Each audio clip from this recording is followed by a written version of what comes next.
On this week's show, the data dilemma for owners in construction with Nick Caravella from Avicado.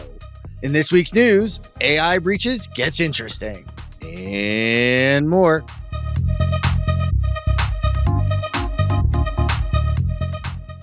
All right, we're back. Nathan Wood back on the microphone with me. How are you, man? Oh man, it's good to be home. Although got back from the University of Texas unfortunate loss to the Georgia Bulldogs. Poor Josh Bone out there is I'm sure still celebrating, but we're good to be home. Good to be home. Saw that picture with you in the morning game day behind you. But yeah, I was out in the woods, so I did not hear about it until yesterday morning when I got back. College football is going to be interesting this year. Oh man, it's what's crazy is all the drones and everything that they do. I mean, SEC they put a lot of money into the whole fanfare thing. It's nuts. That's awesome, and it's hey, it's a great year for it to go to the 12-team playoff because it's any given Saturday these days. So, but this show is about ConTech, and we got Nick with us. Nick, how you doing, man? Doing well.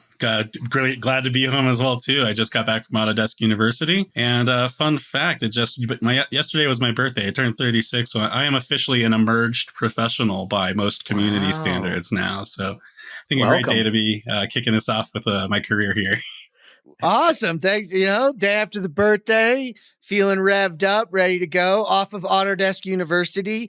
One of the big ones of the year. Lots of FOMO last week. I did not get to go. So we'll have to pick your brain a little bit on what you learned from there, what some of the major learned lessons were. We're going to jump into this interview, but before we do, remember, we're back on YouTube. Check us out, youtube.com/@the ConTech Crew. Look for our new shorts. Look for some changes coming up. Smash that subscribe button. Are you trying to reach the innovators and decision makers in construction technology? Then look no further than sponsoring the ConTech Crew. That's right, we're taking new advertisers. Email us at advertising@thecontechcrew.com to learn more. All right, we're back with Nick. Avicado, not to be confused with avocado, like I almost did on the intro. Very close. So Avicado. You got a long history in the business, though. So tell us a little bit about you and how you got here. Yeah, so started out, grew up in New Jersey, architect by trade. I went to New Jersey Institute of Tech, worked at a variety of firms, small and large, 6 people up to Gensler. So got to see a lot of things, good, bad, ugly, and otherwise. And I think all that exposure in the different ways of people, the way we design buildings really helped kind of start to highlight my journey into the tech sphere. The last company that I worked with, that brought me into tech was I was looking for a new solution to help us manage our delivery process better. I was doing a lot of restaurant jobs, 4-week turnarounds. By the time the accountant could get me the hours, project was delivered. Was I alive? Did I make money? Who knew?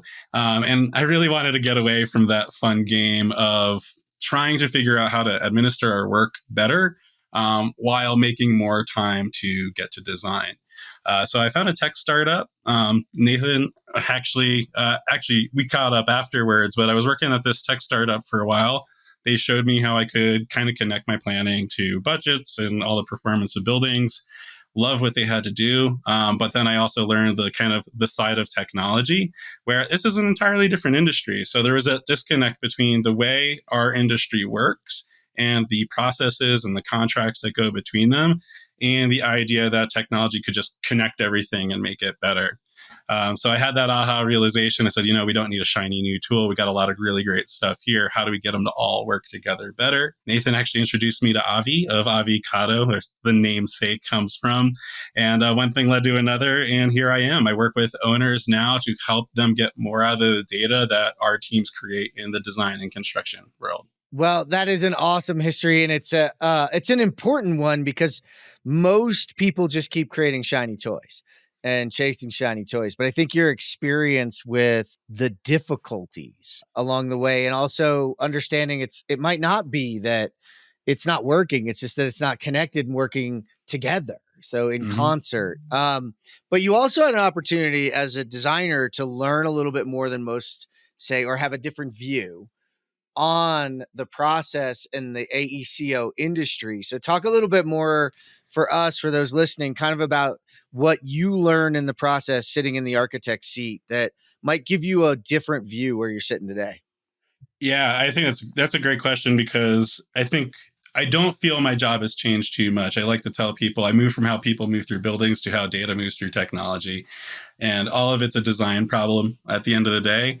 I firmly believe that if I'm not getting the outcomes I want, my design is wrong. And that means going back to the drawing board, figuring out the process and how to kind of improve the way we go about that. So in architecture, I often joke I hated submittal so much I made it my full-time job. Getting information from one system, having to fat finger it into my system as well as an owner's system, and then pulling out my rubber stamp and doing 20 minutes of filing for 5 minutes of work.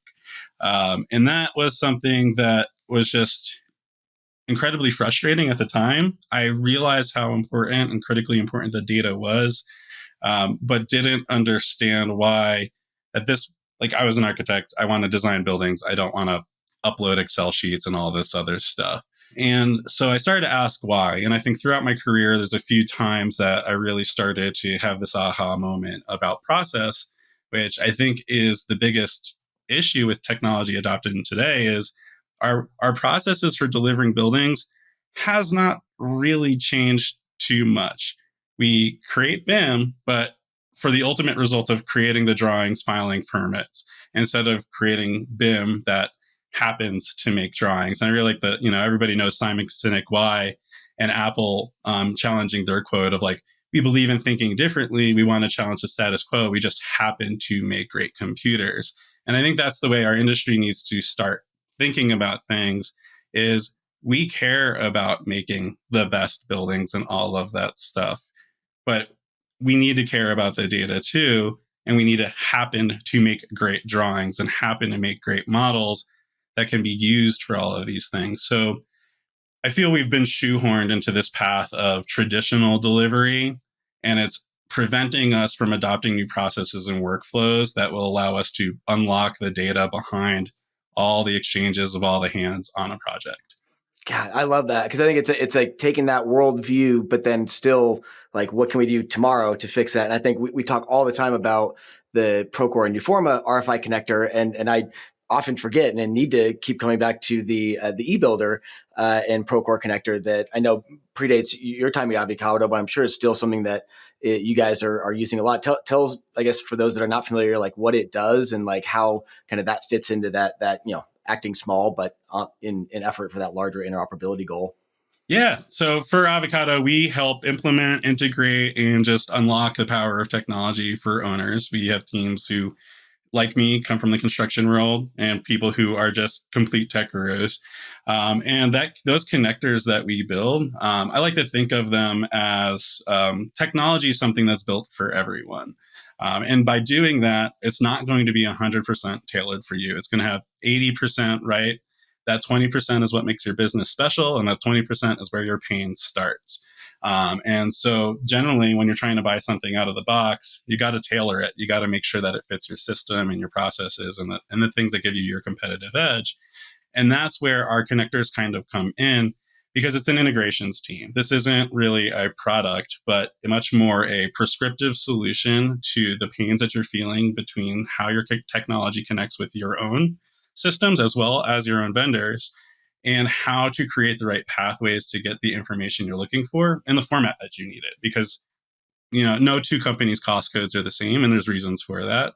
And I've seen 100 different ways to submit an RFI, all of them good. So how do we enable good? How do we enable all of this good by creating better connectivity?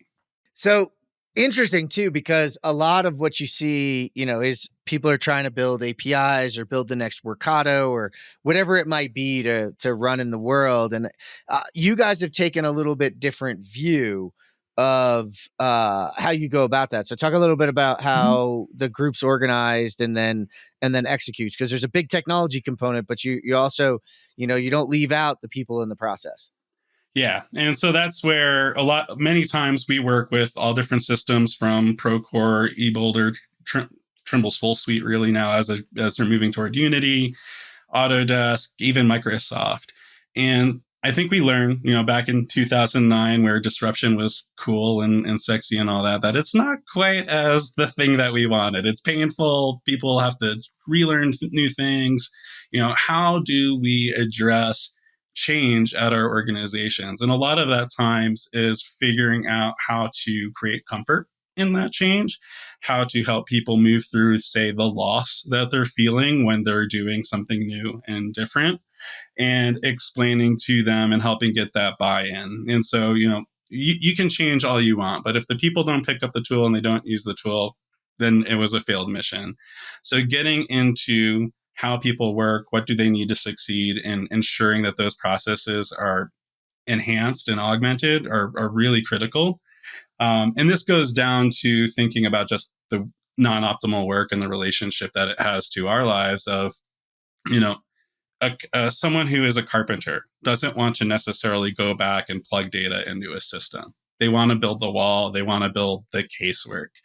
And so this is where stuff like field technology gets really cool, especially with field monitoring, is can we report on progress without having the person do the reporting? Let the person do the building. It's why they get up in the morning. How do we get the data out of it? And so those are the kinds of examples we look for is, are we submitting, a comprehensive submittal that has all of this information? Doesn't need to be reviewed by certain teams, doesn't need to meet certain criteria. What is that entire chain of approval look like? How do we use technology to ensure that gets done without having someone play telephone all day long and figure out where the heck in this approval chain is this document? As just one example. So it really gets we get really into the nitty gritty of like making sure that all the I's are dotted, all the T's are crossed, and that everything is looked at by all the right people. So before it's installed, you got the right thing rather than here's your day two change. You're welcome. And I think that's such an important distinction, right, between the services that support the product itself. When we talk about this messy thing of interoperability and getting all this stuff to work, is that we think that just buying a Boomi or buying a Workato or buying one of these things is going to fix it. But there's so much that goes into how you use something like that.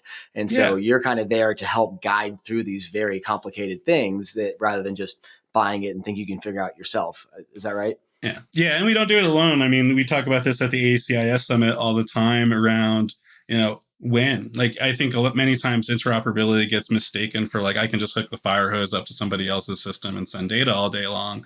But the reality is, and I've learned this from working on design buildings, if I call the GC sub up and ask them a question, I'm going to run the risk of them stopping work, deciding that there's a little bit of maybe unsurety in what we're doing and start to ask questions and slow them down. And then I'm going to get an angry phone call from the GC about, hey, why are you talking to my guys? Much like the same way if they call up my engineer and start to talk about making a change without me being privy to maybe the aesthetics or other things that might impact. And so construction is a massive exercise in collaboration. I think the hierarchies that we establish create safeguards around productivity and making sure we're certain about the work we're doing. No one likes rework. And unfortunately, you got to go slow to go fast. And I think in the spirit of everybody trying to, do the best and move things along quickly, that's where we start to open ourselves up to mistakes of what I would call like, they're well intended. But unfortunately, goodness, maybe if we slowed down for 2 days, we would have maybe gotten it right the first time. Yeah, it's like the intersection of IT kind of policies and practices, and then like collaboration best practices. They're always going to be somewhere like at odds, right? But it's like at least having that discussion and understanding where that messy middle is. Yeah. And many times the IT teams are coming in with, they have a set of requirements and a set of features that they're shopping for. And those requirements and features are fully divorced from how things happen.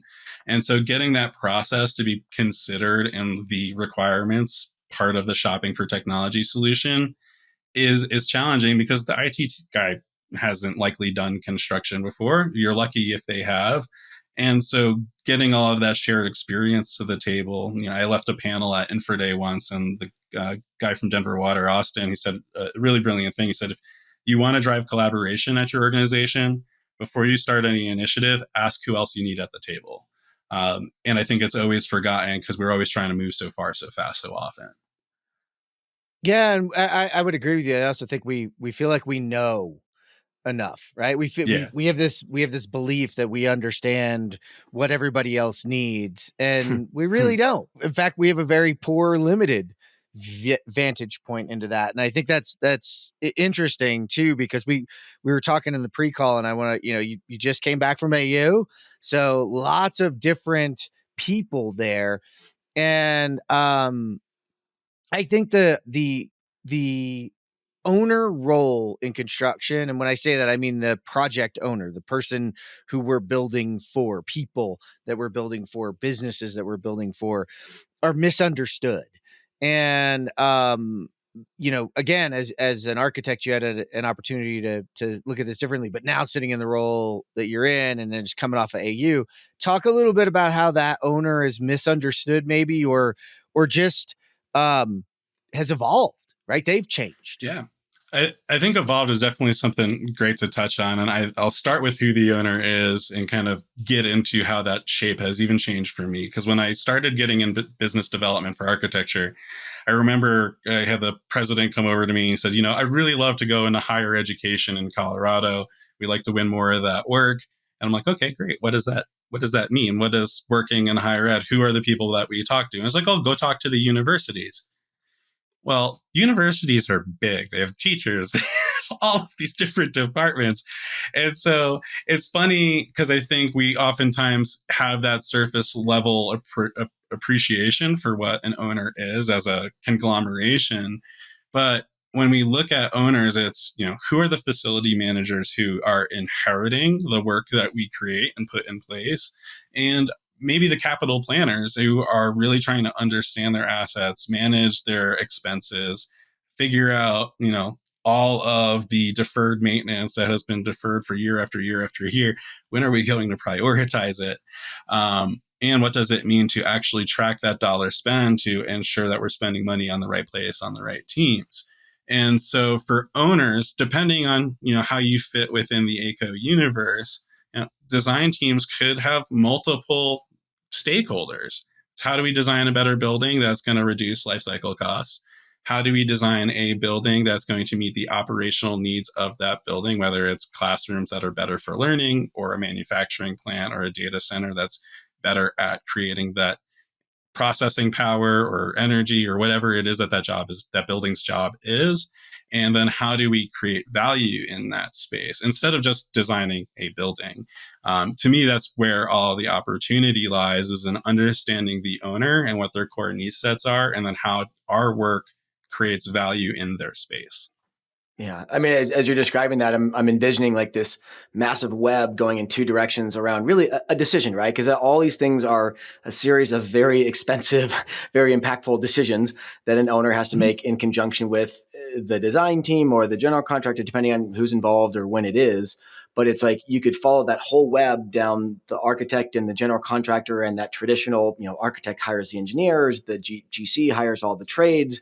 And we live in this world where those of us that live in that world go, well, why can't the trade contractors just talk directly to those engineers? Like, why does it have to go through that chain of command? And earlier you were talking about how we shouldn't go away from that, but yet it isn't the most efficient path in a digital world. Like, how do you, talk about a dilemma, right? Like, how do you make sense of that? Or what's your strategy, or what are you preaching these days?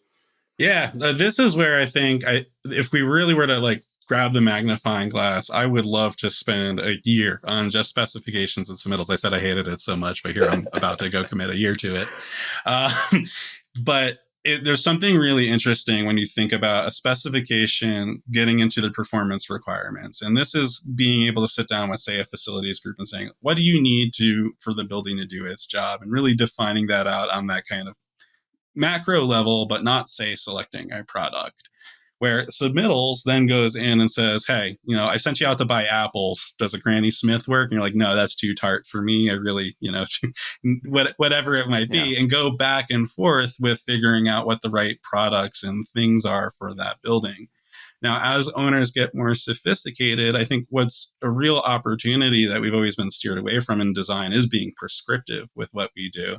Because if you're putting hundreds of millions of dollars of capital spend into a space, maybe knowing what products are on your building and having a strategic relationship with, say, I don't know, a Siemens for an example, could provide a whole bunch of opportunity for you. Now all your building facility managers know how to repair the same pieces of equipment. Your training material gets a little bit easier. Or maybe you find out in 5 years that piece of equipment has been giving you hell on all of your buildings. So let's stop specifying it. And you can start to make a little bit better decisions with your data. But we've just never been in that world. We're like at the edge of like, what does it mean to have data for our buildings?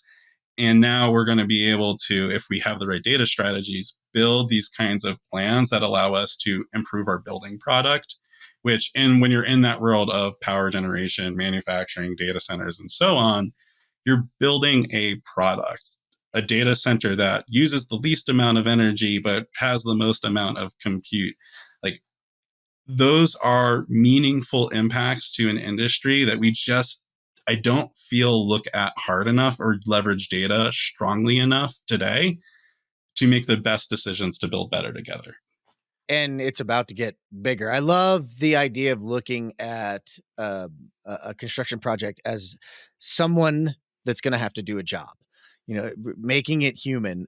We think too much of flipping buildings and, just creating a space or a house someone buys. And yeah, I mean, they make some upgrades over time, but really it's not doing much of a job. But now so much of what we build has its own primary job, whether that's healthcare, power, or data centers. And I think interesting on data centers because that expertise is going to get really, really critical. We have limited power resources and massive compute loads with massive heat generation and requirements. So you may have been working on the human body before, but now with the modern data center, you're working on a bionic system that's going to get taxed. It's going to do way more. So it is a really opportune time, especially because they're so data centric. You're talking about a data center. All of those people that you think in your mind who build data centers are data centric. So I feel like this could be a very strategic advantage, but also a critical component. Yeah. Well, I think one thing to level set and kind of create some of that human experience is that, as anybody who's worked at a consulting agency, it's easier to consult other companies than look in on your own. And it's funny. Every company I've ever worked at, we are great at designing buildings, but have that firm try to design a building for their next office space, and you will see all of the things fall apart. And I think it's hard when you start to look inward because it starts to expose some of those gaps. And data centers too, while their job is to be being as efficient as what they do, the building team, all parts of the necessary evil of doing the work. And so there's still that kind of fragmentation of when should I care? And oftentimes it's too late. And what's crazy is with AI, I think it's like we have to care now because it's creating a 10x demand on power generation. We see Microsoft getting an entire deal with a nuclear center because that's how much power it takes. So we have to move quickly, and we have to think about how do we start to build those efficiencies into our buildings so that we're almost being scientific. These are all prototypes that we're continually improving on to get the next best car on the road, if you will. Yeah, and I think that is an interesting point, though. We were talking in pre-call about what makes the types of owners that you work with, and that certain types of owners aren't going to care. Like, we complain a lot about, oh, why doesn't all the owners do BIM or do this or do that? It's like, well, if they aren't in the world where their buildings are actually performing jobs and they are, service providers that need to live and breathe data, if it's a data center or people if it's a hospital, because you've got so many folks between patients and the facility managers and the doctors and the nurses that are all using it. So I think, yeah, like that to me is where you finally can, prove that return on investment, and part of like the whole other half of that decision making, right? That just because we talk about our complaints on engineers versus trades versus whatever, it sounds like there's that whole flip side conversation for whoever that capital project manager is for those same doctors and nurses and facilities, right? Yeah, well, and that's, I think, what gets really interesting is because if you asked me a year ago, I probably would have said first time cost developers, people who just build buildings, sell buildings, and get the hell out of there, don't care or aren't incentivized to care. I think that they might just be missing the opportunity to care, because when you go, like, think about buying a building today. Do you know what you're buying? You get the set of as-built. We all know what the state of the set of as-built actually looks like. So do you know what you're getting? And what would it mean if you were able to sell a building that had all the units, all the different pieces of equipment, what their maintenance looked like? Was the car taken care of? Did it go to the shop when you needed to? Did you change the oil? Those kinds of things.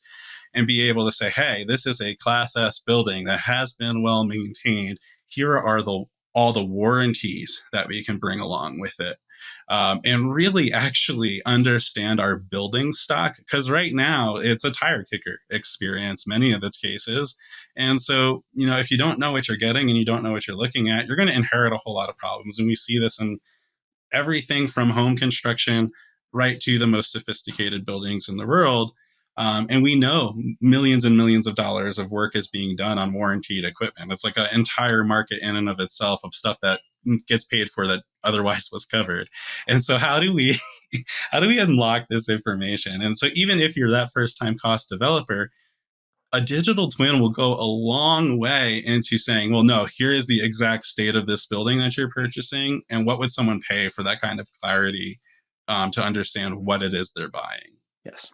Awesome. So now that's always fun. And we could probably go on for another hour or so here, but we have limited time. And I want people to know that Nick has actually, he's, picked up the torch and joined forces in the podcast world. So if you want to learn more about it, you've actually entered in the world with the Wired to Build podcast. So where people can go listen to more. But why'd you even start it? Why join the ranks and of doing this crazy microphone thing? Yeah, well, so it all starts, I guess, with a little bit of a hobby. When COVID happened, I realized that we might not talk in person again for whoever knows how long. And so I was like, man, we really need to learn to digitally communicate, or at least I do. And so I like video games. And so once upon a time, I actually started a Twitch channel and learned all the video production I could have ever needed to hope for, probably too much, over the course of COVID. And it was great because it was a forgiving space. I was, doing the thing that I did to relax and learning a new skill at the same time. And so I had picked up all those skills along the way. And then when I joined Avicado, I realized, we have business needs as well. We have to create content. We have to market. We have to let people know what it is we're doing and how we're creating value. And I was like, man, the best way I see us doing this today is let's have conversations with people, see what they're doing, and with the whole purpose of being centered around kind of the help that we do, which is helping owners use their technology to build together better. And where the name Wired to Build came from as that kind of tongue-in-cheek of wiring up your organization to do better work. So it's been great.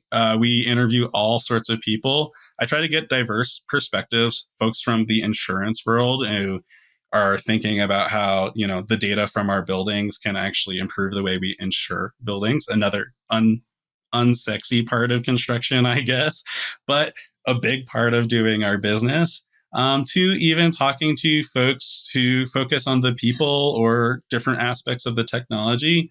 We want to just create a space for people to think about technology, their workflows, and how they can build better.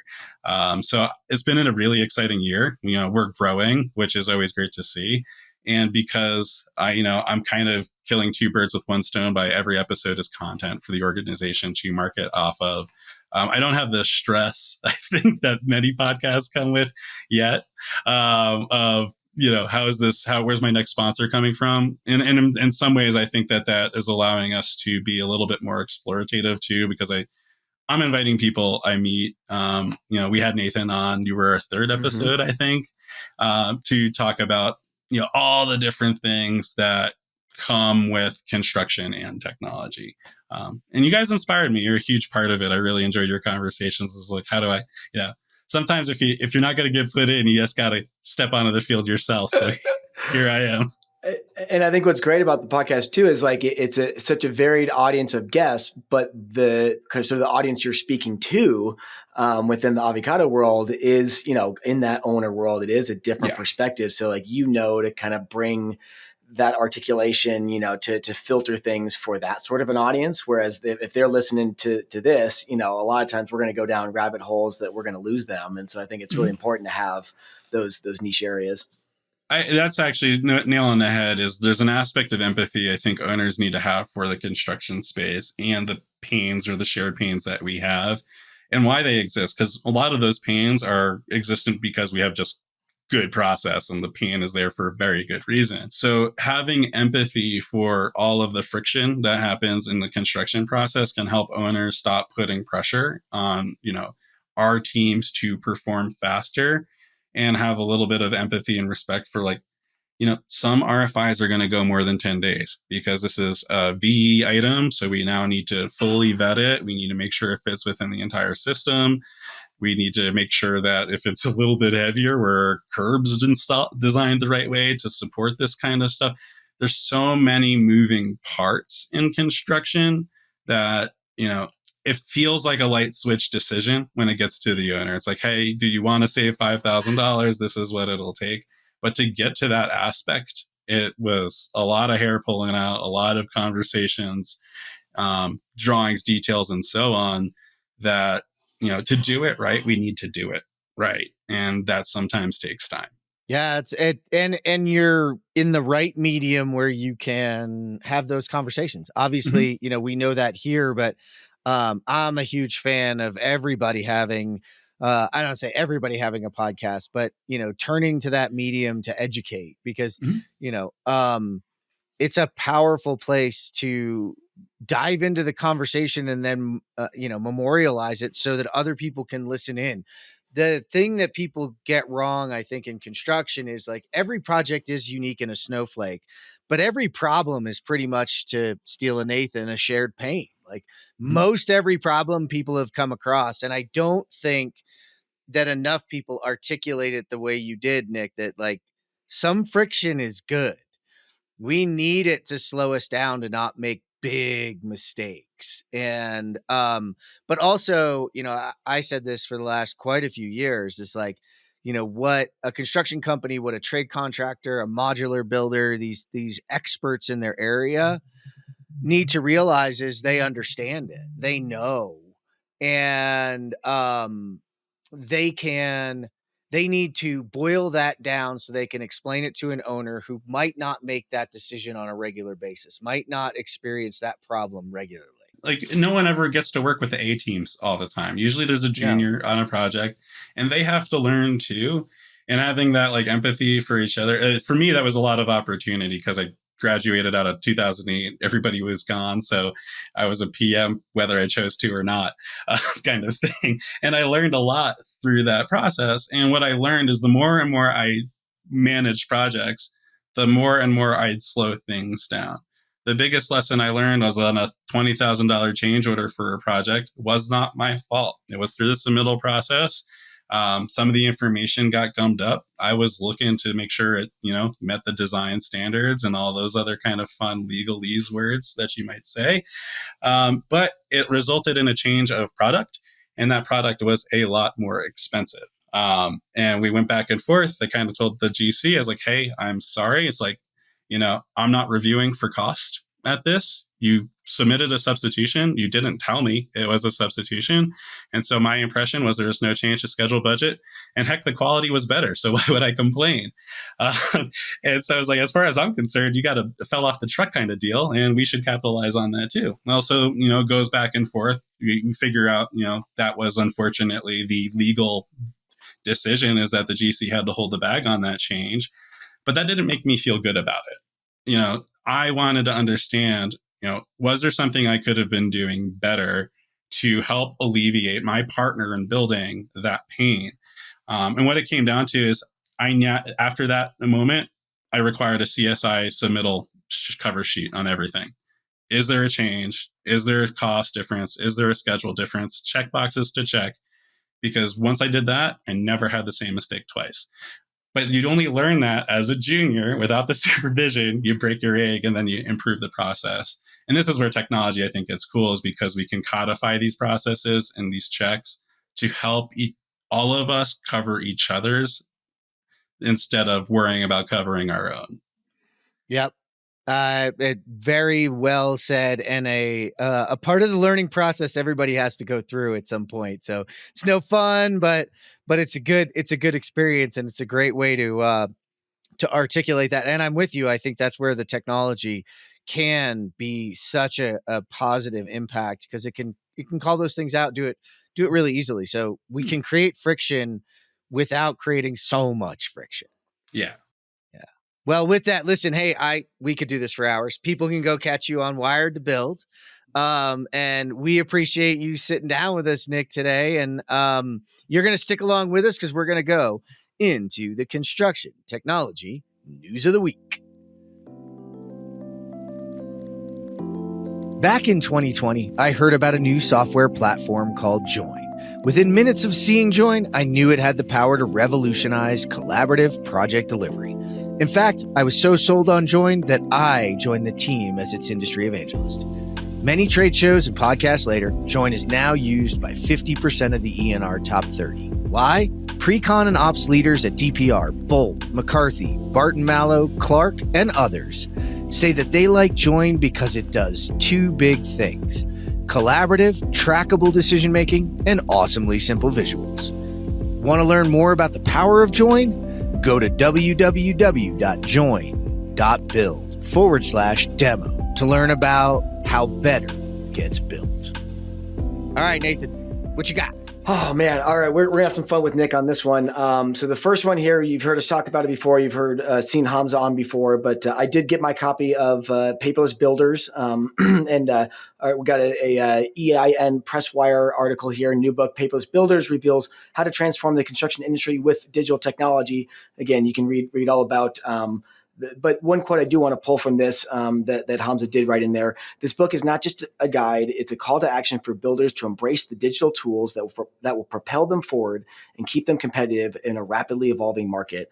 And again, I think, Nick, we can talk about this. I want to get your thoughts, but yes, it is a high level kind of guideline for leaders or those coming into the industry of, here's where we're at, here are some of the root causes of it, and here are some ways that we can move forward. I think I'm currently on chapter 3 around communication, but I do think, the way that Hamza is able to capture the essence of it, bring in some personal sides to it, bring in some of his real world examples, but really hit to some of the key points that we harp on all day long. But, how do you make that in a concise and organized way? I know I've struggled with it. I'm impressed thus far. And Nick, how have you felt as you've been reading? It's been an incredible read. I'm only a little bit beyond you on it, and I'm hot on the if I finish it with the way I'm feeling it now, everybody at my company should definitely get a copy. And I think you're spot on, Nathan. There was a quote, and I think it's attributed to Einstein, but I think I've gone to try and attribute it, and I can't find the line. But it's like, if you can't explain it simply, you simply don't understand it, kind of thing. And Hamza does just such a fantastic job of breaking down all the different things and getting it to the point at where it's simple. And I think when we start to talk about these big complex changes we want to do in our organizations, being able to bring it into simple terms can help everybody speak the same language. Because as we talked about earlier, it's like the IT guy might not understand construction all that well, or gal. And so how do we create a, Rosetta Stone where we can all speak the same language? This book is by far one of the best that I've read to date. That gets it down to a level where I think everybody could understand each other. There's an anecdote where he was describing, the guys coming to the job site and going through the safety orientation. And I could viscerally see, because I've been through that experience. I've had to lead other people through that experience. And it's like, nobody likes it, but it's just kind of a box you have to check, and it's not helpful. And so, yeah, like, how do you improve those things while still enhancing the key points that need to be made in there? Like, these are not easy answers. Well, no punches held either. It was talked about the one guy who didn't speak English. He was going through an English training session. Meet them where they're at, right? Yeah. Are we checking the box or are we doing the work? And how much do we care about things like safety if we're just checking the box? Exactly. Yeah, I really like this one because also, Hamza has the opportunity with Haskell and then with Disrupt Tech to be a part of creating it, but then doing real world case studies and really proving it out in the field and talking about it. Because a lot of the times, you've got the three of us, and Nathan, you did your time, and Nick, you did your time, but now we're not doing our time. I did mine. We're not doing our time in the field anymore. Hamza is still he has 1 foot in each realm and is required to have one in the construction realm in Haskell. Like, it has to work. It can't be just theoretical. And so there's these real case studies and experiences and learning that can give the feedback loop. I am behind both of you. I've actually got to get my copy. I have to be honest. I don't have my copy yet. So, but I will be grabbing it because I had him on the show and we talked about it. Hamza, if you're listening, our starving skier up in the mountains needs a copy. So I'll see you I'm sure I'll see you at a show somewhere here soon, Hamza. You better be carrying we'll get around. you a copy somewhere. All right. What else you got for us, My Nathan? second one was something that our good friend Charlie Dunn had shared. I've heard about this O3 Solutions, but they did a AWP, which stands for Advanced Work Packaging Conference in Houston. And so Charlie came down, brought the Legos, did the whole song and dance. But what's cool about this one is O3 has a software that allows you to bring BIM and do all the different kind of packaging and work packaging and planning it and sequencing it. So they did all those efforts sort of in the platform alongside everyone building it in person. So to me, it was just, as someone who's always trying to bring together the concepts of building physically with Legos and those lean concepts that we're trying to teach, and how we're really trying to bring together AWP, which isn't technically, or kind of, it's loosely in the family of lean, but as they've been talking more, they're realizing that, oh yeah, it does have the same origins and they're really saying the same thing. Just one was in the energy and other industry space, and lean fell into more of the construction vertical healthcare space. But good to see that that word is getting out, that there's more of these opportunities to connect data and the right process stuff. So, Nick, I thought this was a good one for you because I feel like this is very much the world that you love to live in. Yeah, well, it's fascinating to think about, the work packet, like just how we mobilize our work teams and think about planning and staffing and schedules. Because that's really, when you get down to the meat and potatoes of construction, it's coordination. And so really figuring out, like, what equipment do I need? Who are the teams? Are they all there? Is somebody double staffed? It's a lot of moving parts. And we don't give enough credit to the schedulers who are threading eyes of needles left and right to get all the teams in the right places without stepping on each other's toes. Yeah, this is kind of cool, Nathan, coming off the ECC experience you and I had in looking at oil and gas and looking at industrial, and even some of the folks that just purely do EPC style work, and how much we're all tackling very similar problems that rhyme with each other. They might have, unique differences, et cetera. And yeah, they have their oranges in lean or origins in lean in other places, but advanced work packaging is just a way that they've found to organize and deliver better. And it is really cool to see O3. I had a long conversation with Charlie about this, have them be able to digitally visualize what he was doing physically. Because so much of what we teach in workshops is the aha moment isn't really what you're doing. It's what you're not doing and how it's impacting the person across from you. Nick has experienced this and been talking about it, but a lot of those problems don't happen in person. They don't happen together. You're not in the room when you have that moment, but in this little workshop, you have that moment. And then you go back, and if you guys haven't done this, you're gonna have to come see us doing it somewhere because it's gonna be continually done. These cool little events that we do, and that Charlie does. He taught us a lot of it, and we've all kind of jumped in to be doing it. It's those aha moments where you experience the pain that another person, usually another persona, is feeling, and how what you think what you're doing is helping. And it is, right? It's coming from this place of, I want to help, I want to fix, I want to do, but it's breaking it. Like, Yeah. oh, there's no work being done over there, and I want to go do the work over there. But tact, that just blows it up, right? You just, you're creating friction. So this was really cool. And I know Charlie was super stoked at same thing as you, Nathan, the combination of technology and physical process. Well, and the last point of this, I think what makes the software so unique is, Nick, you were talking earlier about, like, it's all about the data and being able to see the data. But even more than that, the relationships between the data, when you've got all the schedule data and all the BIM data and all the cost data and all the resource and labor data, and they're actually interrelated, and you can see kind of those correlations and things in some sort of a 3D model environment. Like, again, that's where those of us that have seen that light and have seen what is possible go, oh my gosh, why can't every job be like that? But once you start to unpack all the layers of how hard it is to do that, like even just on its tiny little Lego build was probably, a substantial effort to get that in there, but there's so much value. And again, if we can just put that investment in up front to set it up right.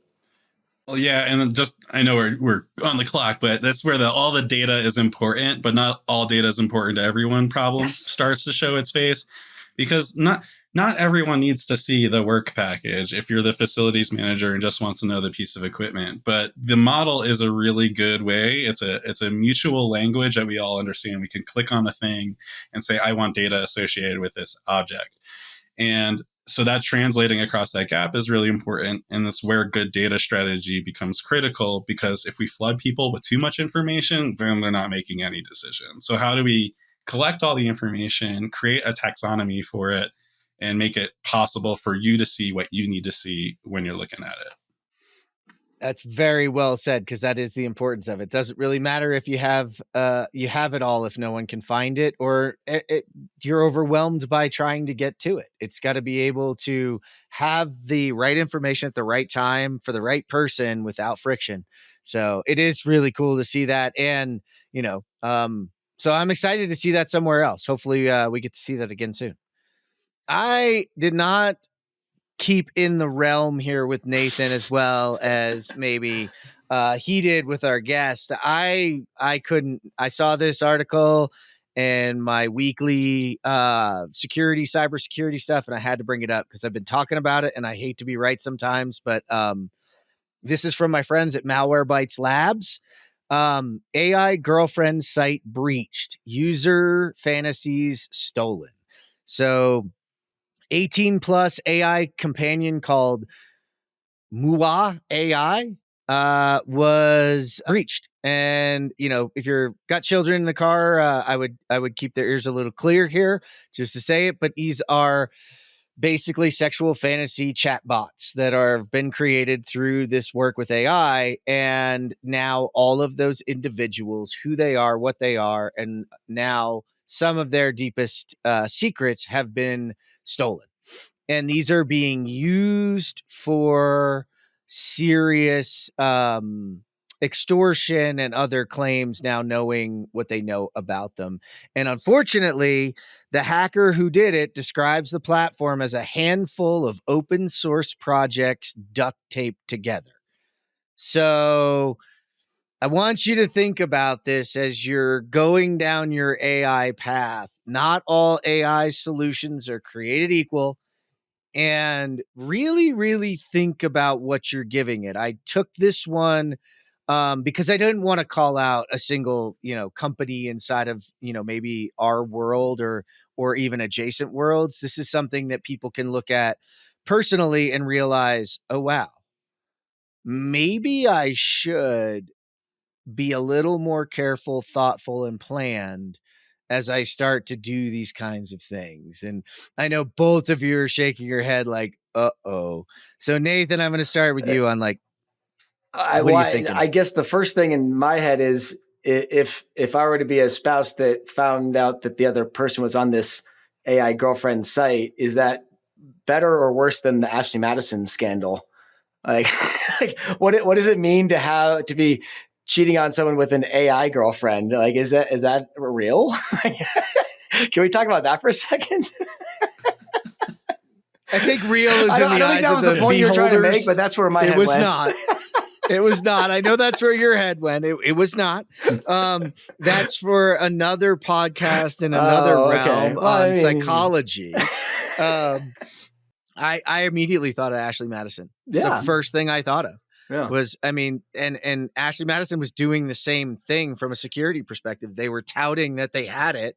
And you don't have to believe me. Go look on Netflix. They've got a great special on it right now. You can watch the whole thing and how it went under. And they were saying all these things and they were making up the security logos, et cetera, along the way. So I mean, Nick, as a creator of this stuff, like of technology, not this stuff. Not this stuff. Sorry.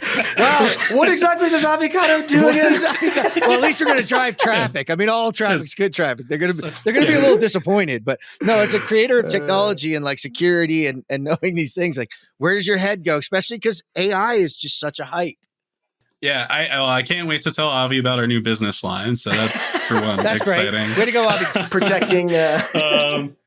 It's fascinating. So I have a lot of reactions to it. For one, I want to approach not necessarily AI girlfriend with an open mind, but AI communication and seeing things like Elon's dancing robots that had another guy locked in a room somewhere pretending. There is an aspect of like the loneliness epidemic as it approaches even the elderly in the world, and having a companion can probably go a long way to mental health that I don't think the three of us are nearly qualified to dig into. But interesting application, perhaps, for a technology like that. Now, I think what it does hammer home is understanding your relationship to your information, especially as a business, and what privacy and intellectual property can mean. Coming off the heels of Autodesk University, I started talking. It's like, we're going to aggregate your information so that we can create better AI tools. But what does that mean when someone else owns that platform of information? Sure, in some ways it can democratize it if everyone has access to it. But what happens if someone takes the keys away? Does somebody all of a sudden have access to a whole bunch of tribal knowledge that they've now cut people off of? And so this is where I think understanding your information becomes really important. And there's also that aspect of your information is also your competitive edge. If all you do is build data centers, that knowledge, that tribal knowledge within your organization is super valuable. And it's why people hire you, because you've built it before and you've done it before. And so there is, I think, an ethical and philosophical thing that we're going to end up crossing of what does it mean to democratize information to help raise the tides for everyone? But then also, what does it mean to create some level of security of your own unique contextual advantage that you provide as an individual within society? And so on some hands, I'm like, let's share it all, because with information, everybody can perform a little bit better. On other hands, having a good fidelity and not taking in bad data and all of those other things, it's like we need to manage it. We're going to be talking about this for a decade. It's going to be wonderful.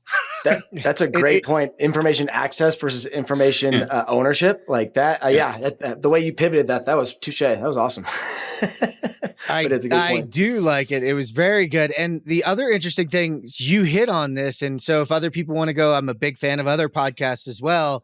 Adam Grant's podcast, which one is this one? Work Life was on this, and he had David Dunning on from the Dunning-Kruger effect. Yes. And he actually talked about his prediction that the loneliness epidemic and the institution of things like AI chatbots that you can interact with on a reality level is going to create a big issue in his mind. He said he figured it out because he's very thoughtful, thinks through some odd things, and was making the OpenAI act like historical figures and then having conversations with them about modern events. And he said, then I realized I can't be the only one doing this. and this could be really dangerous if you're slipping out of reality. So Hmm. another great one if you want to go listen to it. And Nathan had shared that one with me, the Dunning-Kruger effect, David Dunning. It was an awesome episode of Adam Grant's podcast. I mean, even on that with AI voice changers, like, and this one podcast alone is probably enough to emulate us. Like, Oh what yeah, if we're someone done. what if someone calls your mom, using your voice with an AI bot? Like, we're going to need to really think about the relationship from a security standpoint we have with the world that we now live in, because we're not, the cat's not going back in the bag, it's out. So no, the cat is out of the bag, but the cool part is hopefully we can reverse engineer it. And I predicted this earlier. We're going to have I don't know if I want to call it, Nathan, the trough of disillusionment as much as it is this storm of problems that I think actually, as we come out of it, the positive impact and skills of AI itself to police itself will create a more just and clear world, because social media has killed us when it comes to false information. I mean, the you can argue if you're left or right or center or wherever you are, but the amount of misinformation that is out there is at an all-time high, and people believe it because it is so intricately designed and built. And quite frankly, the statistics are it's coming from only about 10% of people that are actually out there, that are creating this mass hysteria and misinformation campaigns. And I think AI can actually single that out and help us solve that problem at the same time. So here's how crazy all those layers are, because the Gartner hype cycle, where you got trough of disillusionment, is based on the Dunning-Kruger effect around overconfidence. And Yes. the latest Gartner hype cycle in 2024 just put at the very peak of inflated expectations of emerging technologies, generative AI. And so generative AI does have to go through the trough of disillusionment before it can reach the slope of enlightenment and then the plateau of productivity. But they're predicting within 2 to 5 years that's going to happen, not like 30 years like it does for things like cell phone technology and things back in the day. And so that's what's crazy, is just how fast we're going through that. But yes, call it what you want, but that's what we're going through. Yeah, you still go through the cycle, but but maybe faster than ever before. And that goes along with what's the other law? It's around the doubling of compute power. It's about the Moore's same law. thing. Like, Yep. Moore's law is kind of applying to and is part of AI. So absolutely. There we go. And now we're going to jump into my friends at Tech Brew. If you guys don't check out Morning Brew, they have one of their newsletters is Tech Brew. It's emergingtechbrew.com. Check it out. They have AI job openings continued to climb this year. So interestingly, that enough of this is going on in the AI world. So business is looking to hire and add this as a skill set. So if you're out on the market and you're looking to hone in, I'm not saying run away from AI. I'm actually saying run towards it and learn more about it. And so this is the skill set itself on how to use it, familiarity with the different tools that create it. There's a huge job boost in the area. So I think I wanted to balance this one with, listen, we've got to be concerned and careful, but also this is a huge opportunity, because like you said, Nathan, if this is going to go through its hype cycle in under 3 years, these are going to be high paying, highly important jobs at different companies over time. So it's a great skill set to go learn. So I'm kind of interested. Nick, you wanted to jump in there before I'm going to put you on this one. What are your thoughts here? I mean, I think the saying that gets thrown around is like, it's not AI that's going to replace your job, that someone with AI will. And I nail on the head. And the rationale that I have towards it is democratizing a lot of things, even creative things. I know people say, well, it's not, we don't want to be using AI to replace creativity. But if you've never been able to write a song before, if you've never been a good artist before, now you can draw. This is a new crayon in the crayon box, a new calculator, a new tool for you to be able to do more and contribute more as an individual. And I think people need to definitely understand that relationship. Now, I don't think it's going to replace artists. It's going to just make more artists.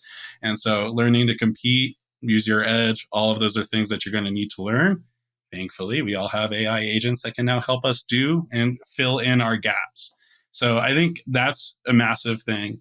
I think the other opportunity here with AI job openings is if you've played around with AI enough, you know it hallucinates, you know it how the way you ask questions changes the way you get answers. And so being incredibly thoughtful and having people who are experts at asking the right questions is going to be critically important. And secondly, understanding the data model that that's built off of. I once had a conversation with a colleague and he said, I asked AI about a New Jersey rehab code and it got entirely the wrong answer. I'm like, does the AI model know New Jersey rehab code? That's oddly niche and specific. And of course it didn't. So, you go load it in, then you can ask a question about it. There's that learning curve. And I think it's really important for all of us to understand that AI will have a piece in our lives. But if you're super interested in AI, becoming an expert at it, there's going to be a ton of value in a career path in that world. Yeah, and I know there's a lot of folks out there on the market. Quietly, tech jobs are down since pre-pandemic, and but they're expected to grow, and that's the cool part about this article is that the average investment in tech jobs is going up, and that they believe here at TechCrunch that the growth rate is going to really start to increase again. Nathan, thoughts? So the one note I saw in here, around 1/3 of tech workers surveyed did not have a bachelor's degree, and kind of this whole idea of challenging the need for 4-year degrees and that whole, because again we can argue that side on the trades and the whole value of trades versus the college degree, but even in the world of AI, it's like what is college in the world where you need to know the right questions, but you may not necessarily need to know everything else. Again, like I don't know the answer. I know those are interesting questions to philosophize about. Oh yeah, and I think it's moving so fast now that any college course that's been created, it's not going to come out for another year. It's going to be behind the curve. Right. So there is this need for real-time understanding and real-time use. But I think eventually too, there will be classes that help weave this into, to Nick's point, to the arts, to business, to marketing and science. Think about this now is like the use of a truly well-trained model to advance different scientific processes is going to need to be incorporated into the degrees that people are getting in biology and chemistry and other areas. So this is going to have a huge impact. So it doesn't matter to me where you are in the world. Now's a great opportunity to get ahead and be out there on the forefront of learning and get yourself another another edge. Plus, if you learn it, you will understand how it works and how it doesn't work. And like Nick said, it's about asking great questions and knowing what a hallucination is versus, what's some valuable information that can be gleaned from it while you're in the process. That context is critically important. And, AI does one thing really well. It's answer questions confidently. It might be right, it might be wrong, but it's darn well going to be confident. And for you to know what a good answer looks like or a bad answer looks like is crazy. And there was an AI tool that we saw, and they basically said, someone said, how quickly are you paying your contractors? So 27 days. To all of us, we'd be happy with a 27-day turnaround, knowing that sometimes that's 45, 60, and even north of that. So next question, guy being familiar with data science says, well, tell me what the min and max was. Well, the min was negative 1,500 days, and I don't know anybody who's paying anybody 5 years or 3 years in advance. And the max was like 3,000 days, which probably someone went bankrupt. So data model was bad. And I think that's where having that ability to scrutinize and having the context to your profession is going to be something that AI will never have. It gains context as we use it, but it won't have your context. And so that's where our superpower lays, is that we have the story, we have the context, we're not going anywhere. AI can help us go faster. And it's the most important part of the relationship I want folks to understand. Well, and maybe last point on that, just because you have success metrics doesn't mean they're the right success metrics, right? And like always scrutinizing how you are measuring and challenging if that is actually a true reflection of the value you serve or whatever like that. Those are tough questions to ask and answer in our industry, but ones we're going to have to if we're going to make it through this whole digital transformation. Well, both of you well said. Nick, I'm going to give you a chance here. Let people know where they can go find more about that insightful type answers, learn more about you, Avicado, etc. Yeah. So if you want to find me, easiest is on LinkedIn, Nick Caravella, nothing fancy. Shoot me a message, connect with me there. I do my best to get back to everybody pretty quickly. If you want to learn about what I'm curious about, tune in to Wired to Build. We're always inviting folks onto that show to have those kinds of conversations. And Avicado, avicado.com is the best place to find our work and what we're up to at Avicado Construction Technology Services. Awesome. Well, excited. And I hope a few of you track him down because it's definitely worth the conversation. Nathan Wood, thank you, my friend, for sitting down with me again today. Oh, man, this was fun. Looking forward to it again soon.